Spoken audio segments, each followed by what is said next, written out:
안녕하세요. 감동의 모든 것입니다.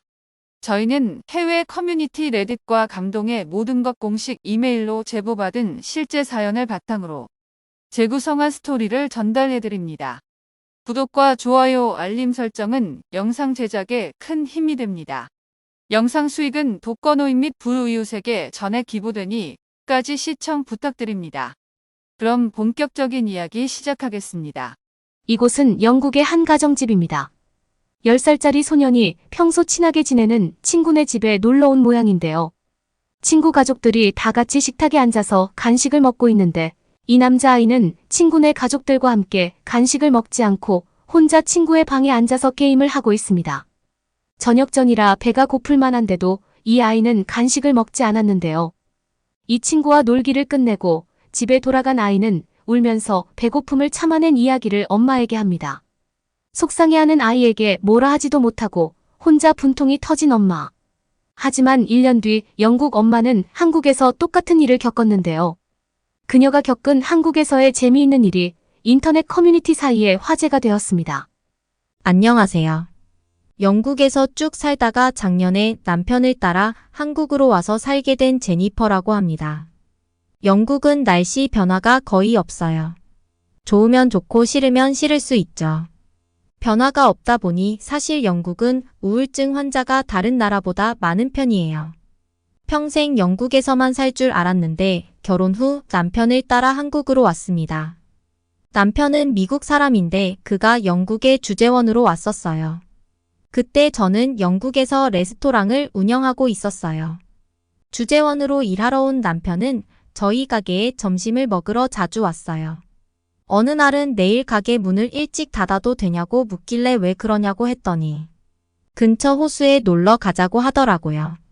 저희 가게 호수는 영국 안에서뿐만 아니라 전 세계에서도 아름답기로 유명한 호수거든요.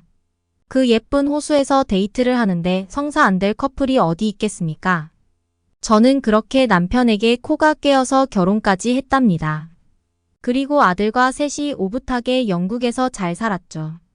그러다 아이가 초등학교에 들어갈 무렵 남편은 한국 주재원으로 발령이 나버렸어요. 사실 남편이 미국에서 왔으니까 미국으로 갈 수는 있겠다 싶었는데 한국은 예상치도 못한 곳이었죠. 그렇게 영국에서 삶을 정리하고 우리 가족은 한국에서 새로운 삶을 시작하게 되었습니다. 다 좋은데 저에겐 딱 한 가지 걱정이 있었어요. 바로 유독 내성적인 아들입니다. 낯가림도 심하고 습기도 없어서 영국에 있을 때도 친구와 거의 논 적이 없어요. 본래 성격인 것도 알겠지만 그 일이 있은 후 아이는 그런 성향이 더 강해졌어요. 영국은 개인주의 문화가 정말 강한 나라입니다. 국민들이 말수가 적고 표정이 한결같아 무뚝뚝하다고 평가되는 나라예요. 여느 유럽인처럼 이웃이나 단골 가게 직원과 자연스럽게 날씨 이야기를 하지 않아요. 약간 뭐랄까 필요한 말만 간단하게 하고 상대방이 사생활에 관한 답변을 유도하는 질문을 안 한다고 해야 할까요? 그것이 상대에게 대한 배려라고 생각하는 게 영국 문화거든요. 한동안 코로나로 전 세계가 떠들썩했을 때 인터넷에 유명한 사진이 화제가 된 적 있었어요. 바로 영국의 한 버스 정거장에서 2m 간격으로 줄을 서 있는 거죠. 영국은 코로나 전부터 거리두기가 있던 나라예요. 이런 문화 속에서 어느 날 내성적인 아들이 친구 집에 놀러 가겠다고 말하는 거예요. 영국 문화상 남의 집에 놀러 가는 건 어려운 일이거든요. 사생활을 침해한다고 생각하니까요. 아이는 친구 부모님에게 허락을 받았다고 하며 꼭 가겠다는 거였죠. 저렇게 내성적인 아들이 굳이 가겠다고 하니 저도 보낼 수밖에 없었어요. 아이 손가방에 과자와 빵을 조금 담아 놓았습니다. 초대해준 집을 빈손으로 보낼 수는 없었습니다. 그것이 영국의 개인주의 문화니까요. 아이는 제가 준 손가방을 들고 자전거를 타고 친구네 집에 갔고 늦은 저녁이 되어서야 우리 집으로 돌아왔습니다. 그러더니 집에 오자마자 배고프다며 빨리 밥을 달라고 하는 거 아니겠어요? 보통의 가정이라면 오후 늦게 간식을 먹거든요. 아이가 안 먹었을 리가 없을 텐데 저는 아이에게 친구네 집에서 간식을 안 먹었니? 라고 물었죠. 아들은 친구가 간식을 먹을 동안 자기는 친구 방에서 게임을 했다고 했어요. 왜 같이 안 먹었냐고 물어보니 아까 친구 집에 갈 때 가져간 손가방을 자전거 탈 때 뒷좌석에 두고 탔는데 친구 집에 도착해서 자전거에 내리니 손가방이 없어졌다는 거지. 뭡니까? 빈손으로 친구 집에 들어가게 된 아이는 그때부터 주눅이 들었나 봐요. 친구 부모님은 물론 우리 아이를 따뜻하게 환영해 주었을 거라고 추측하지만 어쨌든 아이는 불편했던 거죠. 오후 4시 반쯤 간식 시간이 돌아오자 아이는 배가 고프기 시작했다고 합니다. 집에서는 늘 그 시간에 간식을 먹으니까요. 그 집도 간식 시간이라 간식을 먹으러 오라고 했다고 해요. 그런데 빈손으로 간 우리 아이는 간식을 먹는 것도 뭔가 안 맞다고 생각했는지 친구에게 안 먹겠다고 얘기를 했대요. 영국 문화답게 친구의 부모님은 우리 아이가 간식을 먹으러 식탁으로 안 와도 한마디도 없었다고 합니다. 그래도 그렇지 아직 어린 아이인데 왜 안 먹는지 한 번쯤 물어보았으면 좋았을 텐데 아이는 배고픔과 무안함이 섞인 감정으로 계속 놀다 집으로 왔어요. 아무리 문어라고 해도 저는 너무 화가 났고요. 당장 따지러 그 집을 가려다가 참았습니다. 되려 제가 예의 없는 사람으로 보일 수 있겠다 싶어서요. 너무 속상했습니다. 저의 그런 모습을 보고 아들은 그 이후부터 친구네 집으로 놀러 간 적이 없었습니다. 네, 맞아요. 아들의 성격은 더 소심해지고 내성적으로 가더군요. 그런 아들을 데리고 완전히 다른 문화권인 아시아로 간다는 것에 걱정이 앞섰습니다. 말도 안 통하지 문화도 다르지 새로운 친구들을 잘 사귈까 하는 마음에 한국에 도착해서도 잘 온 건지 아닌지 모르겠더라고요. 시간은 흘렀습니다. 한국에 와서 아들은 국제학교에 입학하고 적응을 잘하는 듯한 모습을 보여줬어요. 국제학교에 온 친구들은 세계 각지에서 오다 보니 새로운 우리 아들을 반갑게 맞이해줬어요. 그리고 학교 체육 시간에도 점심시간에도 친구들은 우리 아들과 함께 하려고 했다고 해요. 어울리는 시간이 많아지다 보니 아이의 한국어 실력도 조금씩 늘고 그러니 같은 아파트 단지 놀이터에서도 친구가 생기기 시작했습니다. 정말 기특하더라고요. 1년이 지나도 한국어를 제대로 못하고 버벅거리는 저에 반해 아이는 친구들과 핸드폰으로 약속 시간도 정하고 동네 떡볶이 집도 다녔어요. 그리고 얼마 되지 않아 아들이 친하게 지내는 동네 친구 이가 생겼어요. 이는 제 아들에게 자기 집에 놀러 오라고 했다더군요. 아들은 영국 때 겪은 트라우마가 있었는지 저한테 가도 되는지 물어보았어요. 저희 허락을 구하는 게 아니고 거기 가면 상처받지 않고 괜찮을까 하는 마음에 물어보는 거였죠. 저는 단숨에 무조건 오케이라고 했습니다. 한국 생활을 제대로 할지 걱정이었던 엄마한테 오히려 친구 집에 놀러 가도 되냐고 묻는 아들이 너무 고마웠어요. 아들은 걱정 반 들뜬 마음 반으로 잠을 청하고 다음날 학교 끝나고 와서 친구 집에 갈 준비를 했습니다. 그런데 아들이 손가방에 빵과 과자를 담고 가는 거 아니겠어요? 저는 한국 문화는 영국과 달라서 꼭 가져가지 않아도 된다고 말했지만 아들은 예전에 실수가 되살아나는지 꼭 가져간다고 했어요. 그렇게 시간이 지나서 아들은 늦은 저녁에 집으로 돌아왔습니다. 아들이 어떤 이야기를 할지 무척 궁금했어요. 과자와 빵을 챙겨서 친구 집에 간 아들은 재미있게 놀다가 친구 어머니가 배가 고프니 뭐 좀 먹어야겠구나 하며 아들에게 무엇이 먹고 싶냐고 물었다고 합니다. 아들은 들고 갔던 과자와 빵을 친구 엄마에게 주었는데 친구 엄마는 이게 뭐야 하면서 가방 안에 음식이 들어있는 것을 보고 크게 웃으셨대요. 그러면서 고맙구나 하지만 우리 집에 초대된 너는 내 아들처럼 귀한 손님이란다. 우리 집에서 맛있는 음식 먹고 와 잘 놀다가 주면 그것만으로 정말 좋겠구나 라고 말했다고 해요. 그러고는 간식보다는 아예 든든히 저녁을 먹자고 하면서 혹시 돼지갈비를 좋아하냐고 물었다고 해요. 달콤한 양념 돼지갈비를 싫어하는 초등학생은 단연코 한 명도 없을 겁니다. 아들은 놀다가 배가 많이 고팠는지 이 어머니가 해주신 밥상에 앉아 허겁지겁 식사를 했대요. 준건이도 마찬가지고요. 그렇게 둘은 실컷 맛있게 먹고 다시 이 방에 놀러 들어갔다는 거예요. 놀고 있는 동안에도 중건이 어머니는 아이들이 잘 놀고 있는지 살피시고 아까 먹은 고기가 혹시라도 소화가 잘 안 될까 봐 매실차도 주고 가셨대요. 그리고 시간이 되어 중건이 집에서 나올 때도 엘리베이터를 타고 1층까지 같이 내려와 주셨다고 하더라고요. 저는 이 말을 듣고 마음속에서 뭉클한 감정이 솟아올랐습니다. 사실 영국에 개인주의 문화가 있지만 그건 어른들 사이에 적용되는 건 괜찮아요. 하지만 아직 어린아이들한테까지 그러는 건 뭔가 맞지 않다고 생각했습니다. 한국인 이정이 많다는 건 예전부터 듣고 알고 있었지만 우리 아들에게 이렇게 대해줬다는 사실에 너무 감사했죠. 내 자식이 귀한 만큼 남의 자식도 귀한 대접을 해준다는 것이 이런 것이었어요. 저는 너무 감사해서 이 전화번호를 통해 어머니에게 감사 인사를 드렸어요. 어머니는 아니, 별것 아닌 것 가지고 왜 전화를 하냐며 당연한 것 아니냐고 하시더라고요. 대단한 음식을 차린 것도 아니고 우리 먹는 거에 숟가락 하나 더 얹었는데 그걸 갖고 감동하는 게 당황스럽다고 하셨죠. 그리고 언제든지 이 집에 놀러와도 된다고 하셨어요. 제 마음엔 여러 가지 감정이 교차했어요. 감사의 마음에 선물이라도 드리겠다고 제가 고집했어요. 그러니 중건이 엄마는 가만히 있다가 영국에서 왔다고 하셨죠? 라고 물으시더니 뜬금없이 그럼 다른 선물은 못 받겠고 빵 한 조각만 주세요 하시며 유머로 넘기시더라고요. 그렇네요. 생각해보니 영국은 개인주의 문화보다 빵이 더 유명했네요. 중건이 어머니의 재치에 저도 웃음이 막 터지더라고요. 중건이 집에서 성공적인 방문기를 마친 우리 아들은 그 이후 점점 많은 친구를 사귀게 되었어요.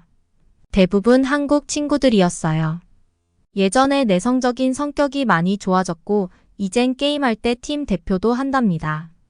한국 와서 사교성이 정말 좋아졌지요. 다 한국의 문화, 한국의 어른들 덕입니다. 저는 남편이 한국 주재원 할 동안 아이의 청소년기가 지났으면 하는 바람이에요. 이런 안정적이고 따뜻한 곳에서 청소년기를 잘 보낸다면 이 세상 어디 나가도 잘 헤쳐나갈 거라 믿어요. 제 사연을 들어주셔서 감사합니다. 영국 소년이 한국에 와서 한국의 정을 제대로 느꼈네요. 이 가족이 한국에서 더 많은 우정과 추억 쌓기를 바라겠습니다. 뉴질랜드 은행 안 뉴질랜드인 아내와 한국인 남편이 은행 업무를 위해서 기다리고 있는데요. 그때 큰 소리가 나면서 복면을 쓴 괴한이 침입합니다. 엎드리라는 말에 사람들이 긴장하기 시작하는데요. 뉴질랜드인 아내는 너무 놀란 나머지 남편을 바라봤다가 실망스러움을 감추지 못합니다. 도대체 어떤 사연이 있을까요? 그럼 본격적인 이야기 시작하겠습니다. 안녕하세요. 저는 뉴질랜드인 데이지라고 합니다. 저는 부모님을 따라 미국에서 살던 중 한 가지 사건으로 인생이 달라졌다고 봐도 무방한데요. 저는 어린 시절부터 무서운 것이나 폭력과 관련된 것이라면 관심이 하나도 없었습니다. 심지어 그런 영화도 보지 않을 정도였죠. 그런데 제가 미국을 뒤흔든 일에 휘말린 적이 있었습니다. 그날은 평소보다 더 맑은 날이었어요. 부모님은 맞벌이를 하고 계셨기 때문에 함께 있는 시간이 적었는데 그날은 제 생일을 맞이해서 많은 시간을 쏟아주셨죠. 굳이 멀리 가지 않아도 부모님과 함께 있는 시간이 길어지니 행복하더군요. 특히 그날 센트럴파크에서 소풍을 즐긴 것이 가장 좋았습니다. 센트럴파크에서 시간을 보내던 중 엄마의 권유로 번화가 거리를 가기로 했었죠. 번화가 거리는 엄마가 가장 좋아하던 곳이었는데 아빠는 쇼핑할 것이 있냐며 엄마에게 장난을 쳤었습니다. 그날은 정말 모든 것이 완벽하게 보였습니다. 햇빛도 좋았고 부모님의 웃음소리까지 겹치면서 행복했거든요. 하지만 그 기분은 오래가지 못했죠. 아빠는 거리에서 시간을 많이 보낼 것 같으니 저에게 세계무역센터를 먼저 가보지 않겠냐고 하셨어요. 당시에 제 꿈은 특이하게도 증권사에서 일하는 사람이었습니다. 거기서 일을 하면 돈을 많이 벌 수 있으니 부모님이 일을 하지 않고 저랑 놀 수 있을 것이라고 생각했거든요. 그리고 바쁘게 돌아가는 사람들의 모습이 멋있게 보였던 것도 있었어요. 저는 그때 좋다고 말을 하면 안 되었습니다. 엄마는 그 센터가 뭐가 보고 싶냐고 투덜거리셨지만 저를 데리고 향하게 되었죠. 그리고 저희 눈에 빌딩이 보이던 순간 저는 하늘 보면서 말했던 게 생각납니다. 엄마, 비행기가 부딪힐 것 같아. 그리고 그 말을 끝으로 정말 비행기가 빌딩에 부딪혔습니다. 그 일대는 아비규환의 상태가 되기 시작했죠. 그날은 바로 9월 11일 세계무역센터, 일명 쌍둥이 빌딩이 무너지던 날이었습니다. 저는 아직도 그날이 생생해요. 사람들의 비명소리와 방황하던 사람들, 그리고 저를 데리고 뛰어가는 부모님의 손. 저는 그때 전쟁이 났다고 생각했습니다. 두려움과 공포가 물밀듯이 몰려왔고 저를 데리고 가던 엄마의 손을 놓쳤을 때는 세상을 다 잃은 듯 했죠. 사람들이 우왕좌왕하는 그 틈에 섞여 있던 제가 울고 있을 때 누군가 제 손을 잡아주었습니다. 그는 바로 경찰이었는데요. 그는 저를 번쩍 들고는 부모님이 어디 계시냐고 물으며 우는 아이를 그대로 둘 수는 없지라고 하며 웃어주었어요. 왜인지 그가 웃으니 안심이 되는 느낌이더군요. 근처에 있던 부모님이 경찰과 저를 발견하게 되어 부모님께 빨리 돌아갈 수 있었어요.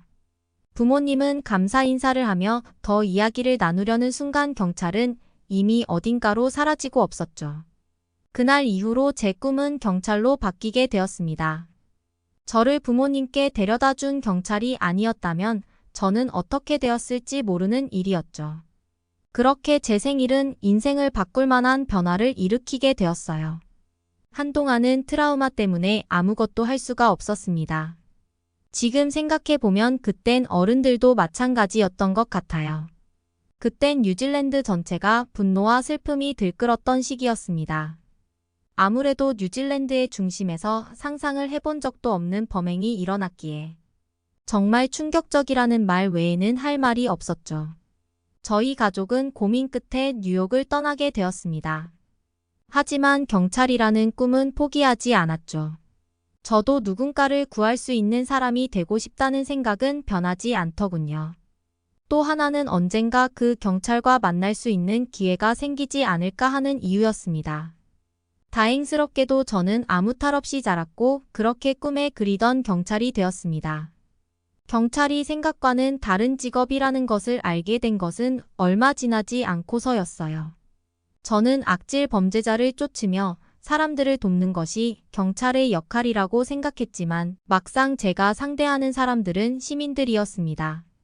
술에 잔뜩 취해 도로에 누워있는 사람, 사기를 당해서 가해자에게 복수를 계획한 사람, 세상에는 특이한 사람들 뿐이더군요. 그때 저에게 기운을 불어준 것이 한국인 남자친구인 태준이었어요.